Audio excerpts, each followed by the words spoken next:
आप बिलीव नहीं करोगे, पर ये जो पूरी 2 मंजिला इमारत है, इसे बनाई नहीं गई थी, बल्कि इसे एक बड़े से पहाड़ से खोद कर निकाला गया था। कल्पना कीजिए, यहाँ से 2 लाख टन चट्टान हटाई गई थी। एलोरा प्राचीन भारत का सबसे बड़ा रहस्य है। नमस्कार दोस्तों, मैं हूँ रेणु जैन और आज हम खड़े हैं UNESCO world heritage site Ellora की गुफाओं में, जिसका लोकल नाम है वेरुल लेनी। ये 34 गुफाएं सिर्फ पत्थर की नक्काशी नहीं है, ये भारत की कला, आध्यात्म और इंजीनियरिंग का सबसे बड़ा सबूत है। क्या आपको पता है कि ये गुफाएं सिर्फ एक धर्म के लिए नहीं है? यहाँ पर बौद्ध धर्म, हिंदू धर्म और जैन धर्म तीनों की कलाकृतियां एक साथ मौजूद है। हमारी यात्रा शुरू होगी सबसे अद्भुत अजूबे से, गुफा संख्या 16 कैलाश मंदिर से। ये है UNESCO world heritage site Ellora caves और ये इतनी खूबसूरत है और इसको देखने के लिए दुनिया भर से लोग आते हैं। और आप यहाँ पे भीड़ देख सकते हो, यहाँ पे हमेशा ही भीड़ लगी रहती है। तो आज चलते हैं हम ये खूबसूरत जगह देखने के लिए। ये यहाँ की 16 नंबर की केव सबसे मेन केव है, क्योंकि इसको कैलाश मंदिर के नाम से भी जाना जाता है।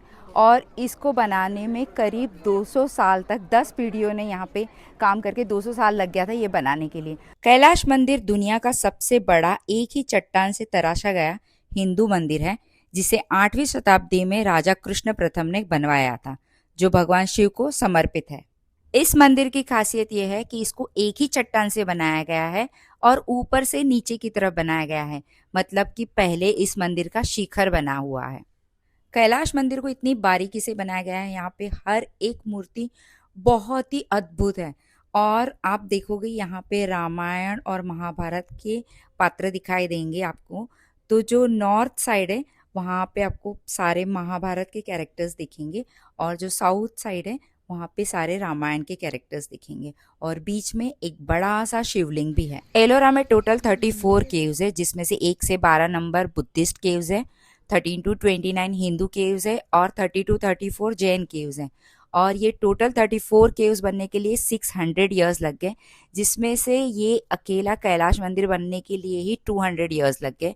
10 जनरेशन ने काम करके ये मंदिर बनाया है। जैसे मैंने बताया कि मंदिर को ऊपर से शुरू किया था बनाना, तो नीचे की तरफ ये एलिफेंट्स बनाए हैं। ऐसा लगता है कि जैसे ये एलिफेंट्स ने पूरा मंदिर उठाया हुआ है। कितना खूबसूरत है और कितना वेल प्लान्ड है। उस ज़माने में जब ये सिर्फ हथौड़ी और छेनी से काम करते थे, उस टाइम पे 7,000 कारीगर ने मिलके बनाया, ऐसा बोला जाता है। तो कितना खूबसूरत बनाया है। एक थ्योरी ऐसी भी चल रही है कि इंसान का ये काम ही नहीं है, लगता है कि जैसे एलियंस आके ये बना के गए हैं। तो आप सोच सकते हो कि वो इतना अनबिलीवेबल काम है कि लोग मान भी नहीं पा रहे हैं कि इंसान ये बना सकता है। एलोरा केव्स का निर्माण 6th सेंचुरी से स्टार्ट हुआ और 10th सेंचुरी तक इसका निर्माण ख़त्म हुआ। और यहाँ पे अलग अलग रिलीजन के, जैसे जैनिज़्म, हिंदुइज़्म और बौद्धिज़्म का आपको यहाँ पे इम्पैक्ट दिखेगा। तो जो भी रिलीजन के आते गए हैं उस तरह से इसको एक्सटेंड करते गए यहाँ की केव्स। और बहुत ही खूबसूरत है ये जगह। ये जो एलोरा केव्स है ये इतना इम्पॉर्टेंट है कि हमारे करेंसी पे भी इसको स्थान दिया गया है। 20 रुपीज़ की नोट पे आप देख सकते हो, तो ये वाला ही है, ये जो स्तंभ बनाया गया है। पूरे एलोरा केव्स को 2 बार पेंट किया गया, लेकिन वेदर और धूप बारिश की वजह से वो कलर सब निकल गया है। जैसे मैंने बताया, ये केव का नाम कैलाश मंदिर है और यहाँ पे आपको बहुत सारे देवी देवताओं की मूर्तियाँ देखने मिलेगी, लेकिन ये यहाँ पे पूजा नहीं होती थी। ये जो भी केव्स, सारी केव्स है, अपने अपने धर्म के प्रचार के लिए बनाई गई थी। जैसे मैंने बताया, ये एक ही चट्टान से बनाया गया है, तो पूरे विश्व में ये सबसे बड़ा मंदिर है जो एक ही चट्टान से बनाया है। और इसमें से 2 लाख टन मलबा हटाया गया था। तो आज भी यह रहस्य बना हुआ है कि वो 2 लाख टन मलबा गया कहाँ पे। और बहुत बहुत सारी चीज़ें ऐसी है जो हमारे समझ के बाहर है। औरंगाबाद में, जो अभी छत्रपति संभाजी महाराज के नाम से जाने जाता है। और यहाँ पे अजंता और एलोरा ऐसे दोनों केव्स हैं, लेकिन दोनों बहुत ही दूर है, एक ही दिन में दोनों घूम नहीं सकते। तो अगर आप यहाँ पे घूमने आते हो तो एक दिन एलोरा और दूसरे दिन अजंता की गुफाएं घूम सकते हो। अजंता में ध्यान रखना कि वहाँ पे बहुत ही ज़्यादा चलना है। आपको हिस्ट्री में इंटरेस्ट हो या ना हो, लेकिन एलोरा केव्स एक ऐसा प्लेस है जो सबको देखना चाहिए, बेहद ही खूबसूरत है।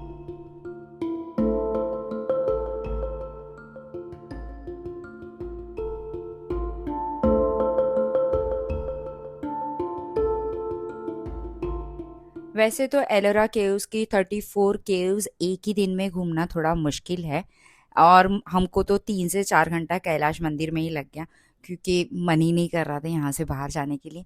लेकिन हम सबसे पहले अभी 29 नंबर की केव में जाएंगे, जो हिंदू लास्ट केव है यहाँ की। और यहाँ वहाँ पे जाने के लिए आपको ई व्हीकल मिल जाएगा।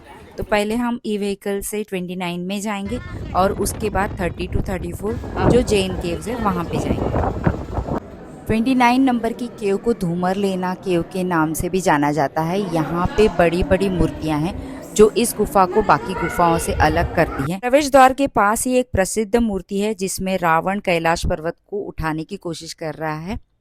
दीवारों पर शिव और पार्वती के विभिन्न रूप और लीलाएं दर्शाई गई हैं और बेहद ही खूबसूरत मूर्तियां हैं यहाँ पे। और इस केव में बड़ा सा शिवलिंग भी है और बेहद ही खूबसूरत है। तो ये 29 नंबर की केव भी आप ज़रूर से देखना। उसके बाद जो हमने ई व्हीकल की जो टिकट ली थी 40 रुपीज़ की, उसी टिकट में हम आगे जा सकते हैं 30 to 34 नंबर की केव में, जो जैन धर्म से संबंधित है और जो 7वीं से 10वीं शताब्दी के दौरान निर्मित हुई है। ये चारों केव सभी जैन धर्म को समर्पित हैं और यहाँ का नक्काशी का काम देख सकते हो आप, बेहद ही खूबसूरत एकदम बारीकी से किया हुआ है। और यहाँ पे आप इंद्र, गोमटेश्वर, बाहुबली और पार्श्वनाथ जो 23वें तीर्थंकर थे उनकी मूर्तियाँ प्रमुख है।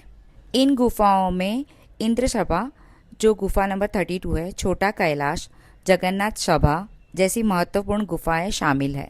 यहाँ पे देश विदेश से लोग दर्शन करने के लिए आते हैं, मेडिटेशन करने के लिए आते हैं और यहाँ इस केव्स में इतनी शांति महसूस होती है, बहुत ही अच्छा लगता है। तो अगर हो सके तो आप ये लास्ट वाली जो 30 to 34 केव्स है वहाँ पे भी ज़रूर से जाना। यहाँ पे एक्चुअली हर गुफाएं बेहद ही खूबसूरत है, लेकिन एक दिन में बहुत सारा तो घूम नहीं सकते, तो जो मेन गुफा है वहाँ पे ज़रूर से जाना। एलोरा केव्स का टाइमिंग्स है सुबह 6 बजे से लेके शाम को 6 बजे तक, और यहाँ पे बहुत ही चलना पड़ता है, तो कंफर्टेबल शूज़ पहन के ज़रूर से आना। और गर्मी के टाइम पे छत्रपति संभाजी नगर में बहुत ही ज़्यादा गर्मी रहती है, तो यही सीज़न है, लाइक आप नवंबर से लेके मार्च तक यहाँ पे घूमने आ सकते हो।